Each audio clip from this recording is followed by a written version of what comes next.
प्रज्ञलोचन पंचमुख गर्जन पदकं दारुणम्।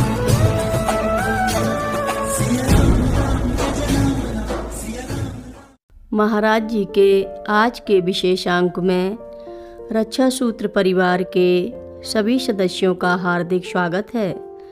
बाबा जी के भक्तों को राम राम। स्नान के लिए जाते हुए बहुधा माँ सबसे आगे चल रही होती और किनारे पहुंचकर वह गंगा जी के तट को अच्छी तरह से देख लेती थी। रात में कभी कभी नदी के बहाव की दिशा बदल जाती थी, जिस कारण किनारे की रेत भी बह जाती थी। इसलिए माँ पहले गंगा का बहाव मापती थी। यदि प्रवाह तेज होता था तो माँ सबको सचेत करते हुए कहती, आज गंगा जी उग्र हैं। उस दिन माँ सब लोगों से लौटने से ही स्नान करने को कहती। ऐसी ही एक सुबह माँ ने साथ के सभी लोगों से गंगा जी में डुबकी लगाने से मना कर दिया था, लेकिन एक माई माँ के सानिध्य में स्नान करने की आतुरता में जलधारा में कूद गई और कूदने से उनके पैरों के नीचे की रेत खिसक गई। क्षण भर में ही वह पानी के बहाव के साथ बहने लगी। उस समय हमसे उनकी दूरी 3-4 फीट की रही होगी। माँ ने तुरंत आगे बढ़कर जल प्रवाह की विपरीत दिशा में जाकर माई को खींचा और उन्हें बहने से बचा लिया।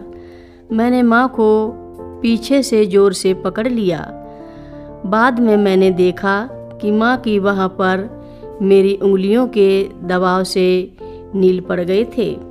एक दिन कैंप का चौकीदार अशरफी लाल सुबह के समय मेरे पास आकर बोला कि एक अंग्रेज माँ के दर्शन की इच्छा से गेट के बाहर खड़ा है। अभी जल्दी ही थी और बाहर बहुत ठंड थी। इस कारण मेरी बिल्कुल इच्छा नहीं थी कि माँ टेंट से बाहर आएं। फिर भी मैंने सोचा कि जाकर जो भी है उससे मिल लेती हूँ। बाहर जाकर देखा तो एक लंबे कद का विदेशी सज्जन गेट पर खड़ा था। उसने मुझे बताया कि वो जर्मनी से आया है। उसने मुझसे अपना परिचय पत्र दिया और कहा कि वह मर्सिडीज बेंज कंपनी में एक हिस्सेदार है। अपने बगल में खड़ी साइकिल की ओर इशारा कर कहने लगा कि कुंभ क्षेत्र में गाड़ी चलाने की अनुमति न होने के कारण वो साइकिल चलाकर यहाँ आया है और माँ के दर्शन करना चाहता है। मैंने माँ को वापस टेंट में आकर यह सब बताया तो माँ ने उसे तंबू के अंदर ही बुलाने को कहा। वह विदेशी इतना लंबा था कि तंबू में आधा झुककर प्रविष्ट हुआ। दोनों माँ उस समय सूखी पराली के ऊपर बिछे अपने काले कंबल के आसन पर बैठी थीं। माँ की सरलता और उनका साधारण सा कच्छ देखकर वो थोड़ा अचंभित सा लग रहा था। शायद उसने कुंभ के अन्य अखाड़ों की भव्यता देखी होगी, लेकिन माँ के कच्छ का सीधा सरल वातावरण देखकर उसके चेहरे पर निराशा की झलक थी। माँ के दर्शनों के लिए अपना आभार प्रकट करते हुए उसने माँ से कुंभ में आए सिद्ध संतों के बारे में बताने को कहा।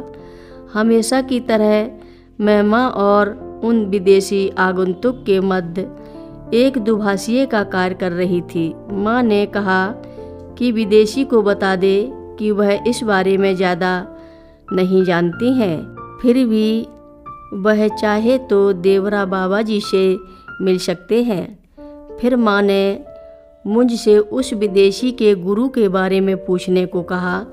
विदेशी ने बताया कि उसके गुरु निसर्गदत्ता महाराज हैं। माँ ने जब उससे पूछा कि उसने अपने गुरु से क्या सीखा है, तब उसने बताया कि अपने गुरु से शून्यता की स्थिति का ज्ञान प्राप्त किया है। फिर कुछ अभिमान के भाव से उसने मेरी ओर देखा और माँ की ओर एक अंगुली दिखाते हुए बोला, इनसे पूछो कि यह शून्यता का अर्थ समझती हैं। यद्यपि विदेशी का यह व्यवहार मुझे अच्छा नहीं लगा, फिर भी मैंने उनके प्रश्न का अनुवाद किया तो माँ ने दोनों हाथ जोड़कर कहा, इसको कह दे कि मैं कुछ नहीं जानती हूँ। कथा लंबी है, आगे की कथा सभी भक्तों को अगले भाग में सुनाएंगे। महाराज जी की कथाएं सुनने के लिए रक्षा सूत्र चैनल को सब्सक्राइब करें, शेयर करें और लाइक करें। घंटी बजाना ना भूलें। कमेंट बॉक्स में लिख भेजें, जय नीव करोरी बाबा जी महाराज। सभी भक्त मिलकर बोलो, नीव करोरी बाबा जी महाराज की जय जय बोलो, सिद्धि माता की जय जय बोलो।